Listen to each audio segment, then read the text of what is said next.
দীর্ঘ অপেক্ষার অবসান। অনেকেই মেসেজ করেছো, হোয়াটসঅ্যাপ করেছো, কল করেছো, বারবার জানতে চেয়েছো যে স্যার মাধ্যমিকে ভর্তি কবে থেকে শুরু? প্রত্যেককে বলেছিলাম নির্দিষ্ট টাইমে তোমাদেরকে ভিডিও দিয়ে জানিয়ে দেওয়া হবে। তো আজকে মূলত আলোচনা করব রবীন্দ্র মুক্ত বিদ্যালয়ে মাধ্যমিক কোর্সে অলরেডি কিন্তু ভর্তি শুরু হয়ে গিয়েছে।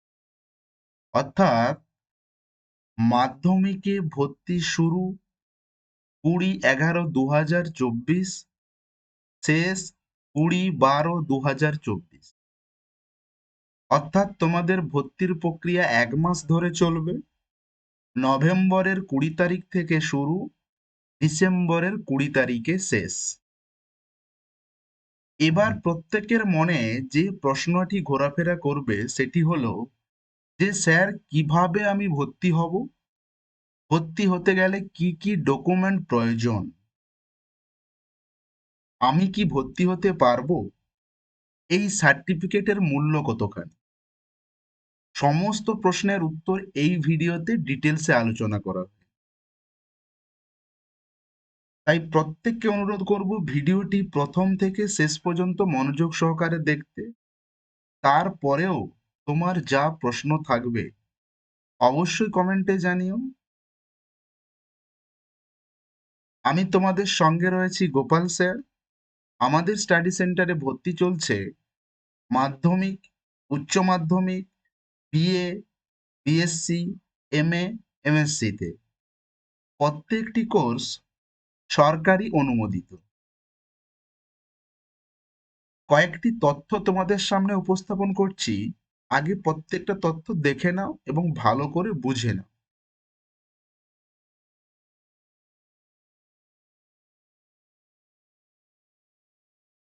আমি কোন বোর্ডের কথা বলছি? না, রবীন্দ্র মুক্ত বিদ্যালয়, অর্থাৎ ওয়েস্ট বেঙ্গল স্টেট বোর্ডের কথা বলা হয়। ওয়েস্ট বেঙ্গল স্টেট ওপেন বোর্ডের কথা বলা হয়, যেখানে মাধ্যমিকে ভর্তি হয়ে থাকে বছরে দুবার, একটি জুন সেশন আর একটি ডিসেম্বর সেশন। এখন যে ভর্তি প্রক্রিয়াটি চলছে বা শুরু হয়েছে এটি কিন্তু ডিসেম্বর সেশনে। প্রথমত বলে রাখি ভর্তি হতে গেলে কি যোগ্যতা প্রয়োজন। শিক্ষার্থীকে মানে যে ক্যান্ডিডেট ভর্তি হবে সেই ক্যান্ডিডেটকে অবশ্যই অষ্টম শ্রেণী পাস হতে হবে। যদি ক্লাস 7 পাস হবে না, ক্লিয়ার, অষ্টম শ্রেণী পাস অবশ্যই হতে হবে। বয়স হতে হবে ন্যূনতম 14 বছর। এবার বলে রাখি বয়সের কিন্তু কোনো ঊর্ধ্বসীমা নেই। মানে সে 50 বছরে ভর্তি হতে পারে, 60 বছরও ভর্তি হতে পারে, কিন্তু ন্যূনতম বয়স হতে হবে 14 বছর।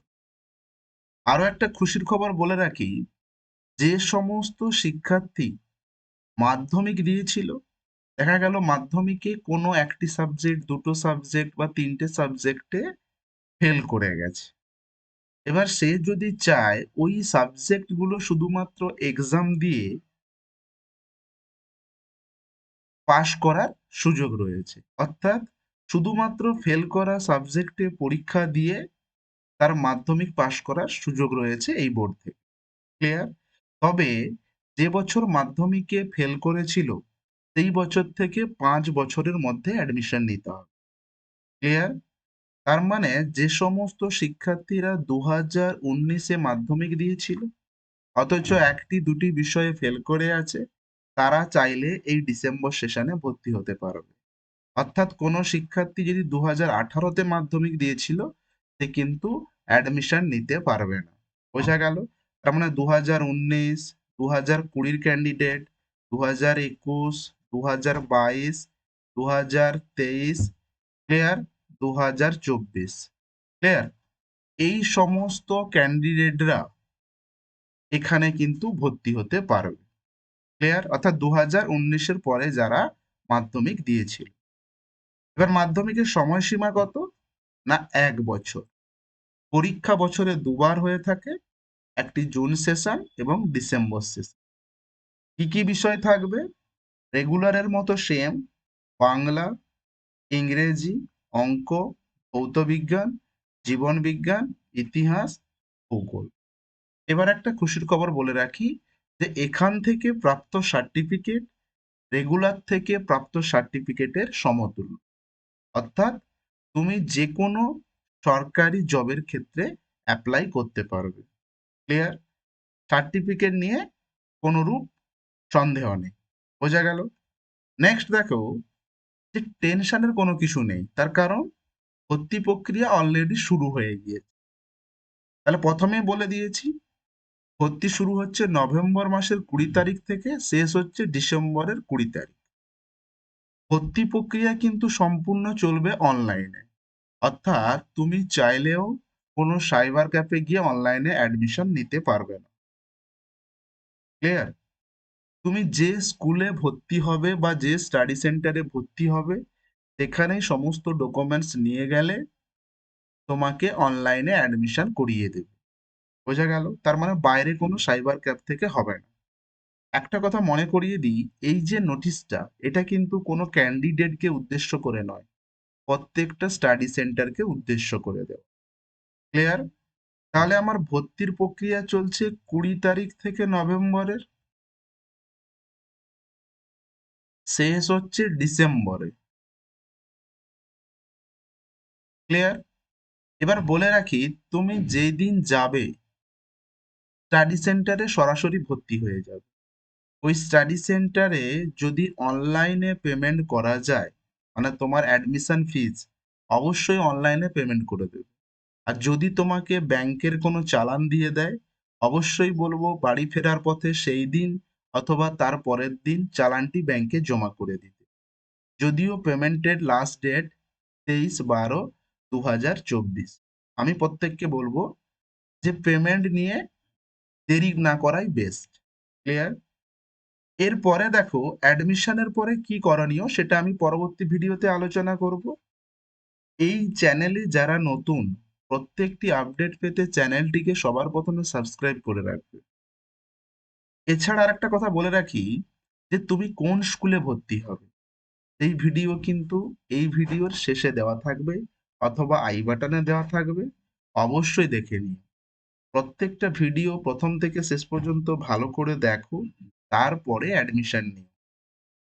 এবার দেখো যেখানে বলা হয়েছে এখানে আর তোমাকে কোনো কিছু ভাবার দরকার নেই। আমি তো সবটাই বলে দিয়েছি যে ন্যূনতম এজ হতে হবে 14 বছর, অর্থাৎ ডেট অফ বার্থ 1/12/2010 আগে হতে হবে। ক্লিয়ার? মানে যাদের ডেট অফ বার্থ 1/12/2010 আগে, তারাই অ্যাডমিশন নিতে পারবে। ক্লিয়ার? নেক্সট দেখো যে স্যার খরচ কত। খরচ বলে রাখি, দেখো এখানে অ্যাডমিশন হওয়ার পরে তোমাদেরকে এই ধরনের একটা কপি দেবে। তুমি যে অ্যাডমিশন হয়েছে, এটাকে বলা হয় স্টুডেন্ট কপি। ক্লিয়ার? অর্থাৎ অ্যাডমিশনে হওয়ার পরে তিনটে কপি এরকমই আসে, একটা স্টুডেন্ট কপি, তোমার হচ্ছে স্টাডি সেন্টারের কপি, আর একটা হচ্ছে বোর্ডের কপি। ক্লিয়ার? তাহলে যেটা স্টুডেন্ট কপি সাধারণত এটা স্টুডেন্টকে দিয়ে দেওয়া হয়। দেখো এখানে কিন্তু টোটাল অ্যাডমিশন ফিস লেখা আছে 950 টাকা, আর একটাতে লেখা আছে 800 টাকা। এবার বলবে স্যার দুটোতে ডিফারেন্স কেন? দুটোতে ডিফারেন্স কিছু নয়। দেখো যেটাতে 950 টাকা বললাম, এটাতে হচ্ছে একজন ছেলে ভর্তি হয়েছে অর্থাৎ মেল ক্যান্ডিডেট। যেটাতে 800 টাকা বললাম, এটা হচ্ছে একটা ফিমেল ক্যান্ডিডেটের স্টুডেন্ট কপি। অর্থাৎ ছেলে এবং মেয়ের মধ্যে 150 টাকার অ্যাডমিশন ফিজে পার্থক্য রয়েছে। দেখো এখানে অ্যাডমিশন ফিজ 150 ছেলেদের ক্ষেত্রে লাগছে, এবং মেয়েদের ক্ষেত্রে এটা অ্যাডমিশন ফিজ কিন্তু 0। ঠিক আছে? তাই অ্যাডমিশন ফিজ মেয়েদের ক্ষেত্রে 150 টাকা কম। বোঝা গেল জিনিসটা? তার মানে তোমাদের খরচ যে শুধুমাত্র এই 950 বা 800 তা কিন্তু নয়। এই 950 বা 800-র সঙ্গে তোমাদের একটা স্কুল ফিজ অ্যাড হবে। বোঝা গেল? তবুও ধরে রাখো তোমাদের মাধ্যমিকে খরচ হবে 1,500 থেকে 2,000 টাকা। ক্লিয়ার? 1,500 থেকে 2,000 টাকা, এর বেশি কিন্তু নয়। এর মধ্যে তোমরা কি কি পেয়ে যাচ্ছ? না অ্যাডমিশন হয়ে যাচ্ছ, প্লাস তোমাদের যে বইপত্র সেগুলো সম্পূর্ণ ফ্রিতে পেয়ে যাবে, অর্থাৎ কেনার কোনো প্রয়োজনও নেই। ক্লিয়ার? পরীক্ষার আগে যে ফর্ম ফিল আপ তারও টাকা এর মধ্যে আশা রাখি হয়ে যাবে। ক্লিয়ার? মানে একদম মনে রাখো, মাধ্যমিক দিতে রবীন্দ্র মুক্ত বিদ্যালয় থেকে খরচ হবে সর্বোচ্চ ১.৫ থেকে ২,০০০, এবার তারও যদি বেশি হয় ২,৫০০ টাকা। এর বেশি কিন্তু খরচ হবে না। ক্লিয়ার? এবার কোথাও যদি এর বেশি খরচ বলে, তো আমি বলবো সেখানে অ্যাডমিশন না নেওয়াই ভালো। তুমি অন্য কোনো স্টাডি সেন্টারে গিয়ে যোগাযোগ করবে। ক্লিয়ার? এবার দেখো, ভর্তি কবে থেকে শুরু? ভর্তি তো আগেই বলে দিয়েছি যে নভেম্বরের ২০ তারিখ থেকে শুরু, ডিসেম্বরের ২০ তারিখে শেষ। অর্থাৎ যে সমস্ত শিক্ষার্থীদের ভর্তি হওয়ার ইচ্ছুক তাদেরকে বলবো অতি সত্বর ভর্তি হয়ে যেতে, দেরি না করাই বেস্ট। ক্লিয়ার? দেখো, ভর্তি কিন্তু বছরে দুবার হয়ে থাকে, একটা জুন সেশন আর একটা হলো ডিসেম্বর সেশন। ক্লিয়ার? তোমরা ভর্তি হচ্ছে ডিসেম্বর সেশনে, আর যেহেতু বলেছি ১ বছরের কোর্স, তার মানে তোমাদের ফাইনাল এক্সাম কিন্তু ২০২৫-এর এই ডিসেম্বর মাসে হবে। এটা কিন্তু একদম মাথায় রেখে দাও, তোমাদের এক্সাম ২০২৫-এর ডিসেম্বরে হবে। ক্লিয়ার? নেক্সট দেখো, যে ভর্তি হতে গেলে কি কি ডকুমেন্ট প্রয়োজন। বারবার বলছি, এখানে যে নোটিশটা দেখতে পাচ্ছ এটা কিন্তু স্টাডি সেন্টারকে উদ্দেশ্য করে দেওয়া, কোনো স্টুডেন্টকে উদ্দেশ্য করে দেওয়া নয়। ভর্তির ক্ষেত্রে কি লাগবে না, 4 কপি ফটো। যে ক্যান্ডিডেট তার 4 কপি ফটো নেবে। এবার যদি 8 পাসের উপরে ভর্তি হয়, তাহলে ক্লাস 8-এর টিসি সার্টিফিকেট। ঠিক আছে? ট্রান্সফার সার্টিফিকেট, যে স্কুলে গিয়ে পড়তো সেই স্কুলের হেডমাস্টার মশাইকে বললে অবশ্যই টিসি সার্টিফিকেট দিয়ে দেবে। বোঝা গেল? তাহলে টিসি সার্টিফিকেট আনতে হবে। রেসিডেন্সিয়াল প্রুফ হিসেবে আধার কার্ড আনতে হবে, তারও জেরক্স আনতে হবে। টিসি কিন্তু অরিজিনাল। বোঝা গেল? এবার কোনো ক্যান্ডিডেট যদি মাধ্যমিকে অর্থাৎ 9-এ উঠে গিয়েছিল, 9-এ উঠে যাওয়া মানে কি, মাধ্যমিকে রেজিস্ট্রেশন হয়ে গেছে, দেখা যাবে মাধ্যমিকের অ্যাডমিট কার্ডও পেয়ে গেছিল বা রেজিস্ট্রেশন কার্ডও পেয়ে গেছিল, তাহলে সেই সমস্ত শিক্ষার্থীদের ক্ষেত্রে টিসি সার্টিফিকেট প্রয়োজন নেই। যেহেতু মাধ্যমিকের রেজিস্ট্রেশন হয়ে গিয়েছিল, তাহলে সেক্ষেত্রে তার মাধ্যমিকের অ্যাডমিট বা রেজিস্ট্রেশন কার্ড ভর্তির সময় সঙ্গে আনবে। অবশ্যই অবশ্যই প্রত্যেকটি ডকুমেন্টস 2 কপি করে আনবে। বোঝা গেল? এবার কোনো স্টুডেন্টের যদি আধার কার্ড না থাকে রেসিডেন্সিয়াল প্রুফ হিসেবে, তাহলে তোমার যদি পঞ্চায়েত এরিয়া হয় পঞ্চায়েত এরিয়া, অথবা মিউনিসিপ্যালিটি এরিয়া হলে মিউনিসিপ্যালিটি থেকে রেসিডেন্সিয়াল সার্টিফিকেট আনতে হবে, যদি আধার কার্ড না থেকে থাকে। ক্লিয়ার?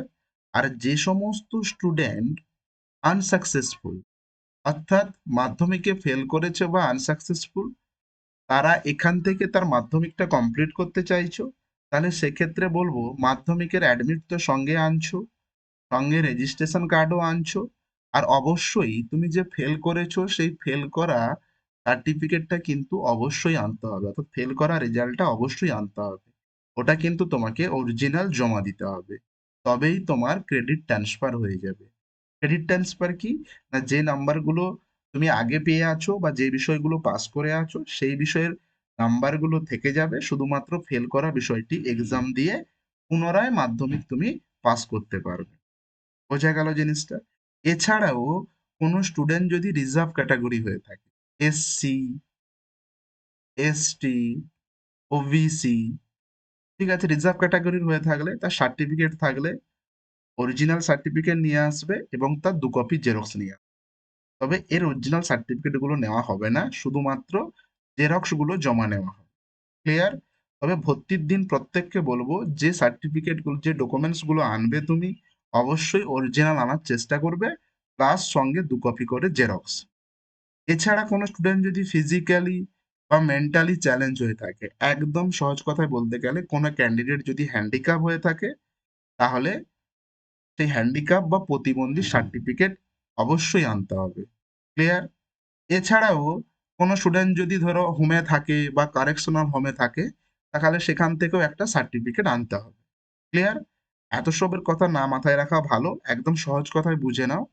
4 কপি ফটো, যদি 8 পাসের উপর ভর্তি হয় তাহলে 8 পাস সার্টিফিকেট অর্থাৎ টিসি সার্টিফিকেট আনতে হবে, আধার কার্ড আনতে হবে রেসিডেন্সিয়াল প্রুফ হিসাবে, আধার কার্ড যদি না থাকে পঞ্চায়েত বা মিউনিসিপ্যালিটি থেকে রেসিডেন্সিয়াল সার্টিফিকেট আনতে হবে।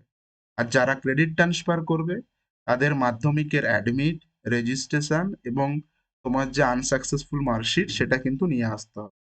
কোনো স্টুডেন্ট এসসি এসটি ওবিসি হলে তার সার্টিফিকেট আনতে হবে, কেউ যদি ফিজিক্যালি চ্যালেঞ্জ অথবা প্রতিবন্ধী হয়ে থাকে তাহলে তারও কিন্তু সার্টিফিকেট আনতে হবে।